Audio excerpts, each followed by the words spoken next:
శ్రీ సాయినాథాయ నమః. శ్రీ సాయి చతుర్థం 51వ అధ్యాయం. సద్గురు సాయి యొక్క గొప్పతనం, ప్రార్థన, ఫలస్తుతి.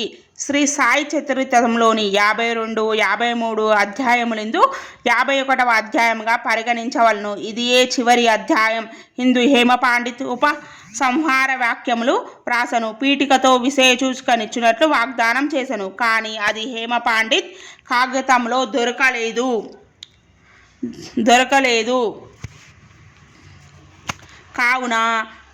కావున దానిని బాబా యొక్క గొప్ప భక్తుడు బీబీ దేవ్ టానా వాసి ఉద్యోగమును విరమించుకొనిన మమల్తాదార్ కూర్చొను. ప్రతి అధ్యాయం ప్రారంభమున దానిలోని అంశములను ఇచ్చటిచే విషయ చూసుక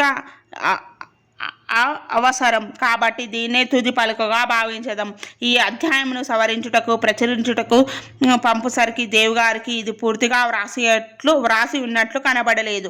అచ్చట చేతి వ్రాతను పోల్చుకొనుట కూడా కష్టంగా నుండెను. కానీ అదంతయో ఉన్నట్లుగా ప్రచురించవలసి వచ్చను. అతడు అందు చెప్పిన ముఖ్య విషయములు ఈ దివ్గా క్లుప్తంగా చెప్పబడినవి. సద్గురు సాయి యొక్క గొప్పతనం. శ్రీ సాయి సమర్థునకు శాస్త్రాంగ నమస్కారం చేసి వారి ఆశ్రయమును పొందదము. వారి జంతువుల యందు, జీవము లేని వస్తువుల యందును వ్యాపించి ఉన్నారు. వారు స్తంభం మొదలు పరబ్రహ్మ స్వరూపం వరకు కొండలు, ఇండ్లు, మేడలు, ఆకాశం మొదలుగా గలవాని అన్నిటి అందు వ్యాపించి ఉన్నారు. జీవరాశి అందంతటను కూడా వ్యాపించి ఉన్నారు. భక్తులందరూ వారికి సమానమే. వారికి మానములు లేవు. వారికి ఇష్టమైనవి, అయిష్టమైనవి ఏమీ లేవు. వారినే జ్ఞాప్తి అందించుకొని వారి శరణు పొందినచో వారు మన కోరికలన్నిటినీ నెరవేర్చి మనం జీవిత పరమావధిని పొందినట్లు చేసెదరు. ఈ సంసారం అనే మహాసముద్రం దాటడం మహా కష్టం. విషయ సుఖములనడి కెరటములను, దురాలోచనలనే ఒడ్డును తాకుచు ధైర్యమను చెట్లను కూడా విరగొట్టుచుండును. అహంకారం అనే గాలి తీవ్రంగా వీచి మహాసముద్రంను కల్లోలపరచును. కోపం, అసూయలనేడు మొసలు నిర్భయంగా సంచరించును. అచ్చట నేను, నాది అను సుడుగుండములను, ఇతర సంశయములను గిర్రున తిరుగుచుండను.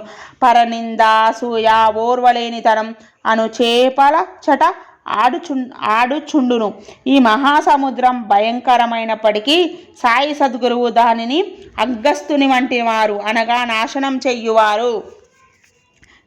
చేయు సాయి భక్తులకు దానివల్ల భయమేమీ ఉండదు. ఈ మహాసముద్రమును దాటుటకు మన సద్గురువు నావ వంటి వారి మనల్ని సురక్షితంగా దాటించెదరు. ప్రార్థన. మనం ఇప్పుడు సాయిబాబాకు శాస్త్రాంగ నమస్కారం చేసి వారి పాదములను పట్టుకొని సర్వజనుల కొరకు ఈ కింది ప్రార్థన చేసదాం. మా మనసును అటు ఇటు సంచారం చెయ్యకుండాగాక, నీవు తప్ప మరేమీ కోరకుండుగాక. ఈ సచ్చరితం ప్రతి గృహం నందు ఉండుగాక. దీనిని ప్రతినిత్యం పారాయణం చేసదంగాక. ఎవరైతే దీనిని నిత్యం పారాయణం చేసదరో వారి ఆపదలు తొలగిపోవునుగాక. ఫలస్తుతి. ఈ గ్రంథమును పారాయణం చేసినచో గలుగు ఫలితమును గురించి కొంచెం చెప్పదము. పవిత్ర గోదావరిలో స్నానం చేసి షిరిడిలో సమాధిని దర్శించి సాయి చరిత్రం పారాయణ చేయుటకు ప్రారంభింపము. నీ వట్లు చేసినచో నీ కుండు 30 ఏటల కష్టం తొలగిపోవును. శ్రీ సాయి కథలను అలోవగా నిన్నను ఆధ్యాత్మిక జీవితమునందు శ్రద్ధ కలుగును. ఇకను ఈ చరిత్రమును ప్రేమతో పారాయణం చేయుచున్నచో నీ పాపములన్నీ నశించును. జనన మరణములచే చక్రం నుండి తప్పించుకొనవలనన్నో సాయి లీలను చదువుము. వానిని ఎల్లప్పుడూ జ్ఞప్తి అందించుకొనుము. వారి పాదములనే ఆశ్రయింపుము. వానినే భక్తితో పూజింపుము. సాయి లీలనే సముద్రంలో మునిగి వాణిని ఇతరులకు చెప్పినచో నందు కొత్త సంగతులు గ్రహించగలవు. అవి వినువారిని పాపముల నుండి రక్షించగలవు. శ్రీ సాయి సగుణ స్వరూపమే ధ్యానించినచో క్రమంగా నది నిష్క్రమించి ఆత్మ సంస్కారమునకు దారి చూపును. ఆత్మ సంస్కారమును పొందుట బహు కష్టం. కానీ నీవు సాయి సగుణ స్వరూపం ద్వారా పోయినచో నీ ప్రగతి సులభమగును. భక్తుడు వారిని సర్వస్వ శరణాగతి వేడించో అతడు తాను అనుదానిని పోగొట్టుకొని నది సముద్రంలో కలిగినట్లు భగవంతునిలో ఐక్యమగును.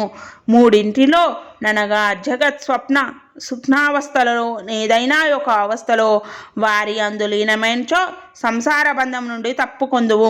స్నానం చేసిన పిమ్మట ఎవరైతే దీనిని భక్తి ప్రేమలతో పూర్తి నమ్మకంతో పారాయణం చేసి వారం రోజుల్లో ముగించరో వారి ఆపదలన్నీ నశించగలవు. దీనిని పారాయణం చేసి ధనమును కోరించో వారికి దానిని పొందవచ్చును. వర్తకుల వ్యాపారం వృద్ధగును. వారి వారి భక్తి నమ్మకంలపై ఫలం ఆధారపడి ఉన్నది. ఈ రెండునూ లేనిచో ఎట్టి అనుభవము కలగలేదు. దీనిని శ్రద్ధతో పారాయణం చేసినచో శ్రీ సాయి ప్రీతి చెందును. నీ అజ్ఞానమును పేదరికమును నిర్మూలించి నీకు జ్ఞానం ధనం ఐశ్వర్యములను నొసగును. కేంద్రీకరించిన మనసుతో ప్రతిరోజు ఒక అధ్యాయం పారాయణ చేసినచో అది అపరిమితానందమును కలుగజేయును. ఎవరి హృదయమందు తమ శ్రేయస్సును కోరదరో వారు దీనిని జాగ్రత్తతో పారాయణం చేయవలను. అప్పుడు అతడు శ్రీ సాయిని కృతజ్ఞతతో సంతసంతో జన్మల వరకు మదిలో నుంచుకొను. ఈ గ్రంథమును గురు పౌర్ణమి నాడు అనగా ఆషాఢ శుద్ధ పౌర్ణమి నాడు, గోకులాష్టమి నాడు, శ్రీరామనవమి నాడు, విజయాదశమి నాడు అనగా బాబా పుణ్యతిథి నాడు ఇంటి వద్ద తప్పక పారాయణ చేయవలను. ఈ గ్రంథమును జాగ్రత్తతో పారాయణ చేసిన ఎడల వారి కోరికలన్నీ నెరవేరును. నీ హృదయం నందు శ్రీ సాయి శరణములనే నమ్మిన ఎడల భవసాగరకారమును సులభంగా దాటగలవు.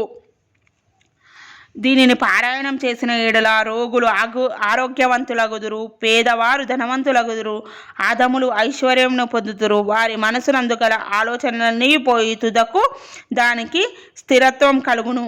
ఓ ప్రియమైన భక్తులారా, పాఠకులారా, శ్రోతులారా, మీకు కూడా మేము నమస్కరించి మీకు ఒక మనవి చేయుచున్నాము. ఎవరి లీలలను ప్రతిరోజు ప్రతి నెల మీరు పారాయణం చేస్తురో వారిని మరవవద్దు. ఈ లీలలను ఎంత తీవ్రంగా చదువుతారో వినదురో అంత తీవ్రంగా మీకు ధైర్యం ప్రోత్సాహం సాయిబాబా కలుగచేసి మీ సేవ చేయించి మీకు ఉపయుక్తంగా నుండినట్టు చేయను.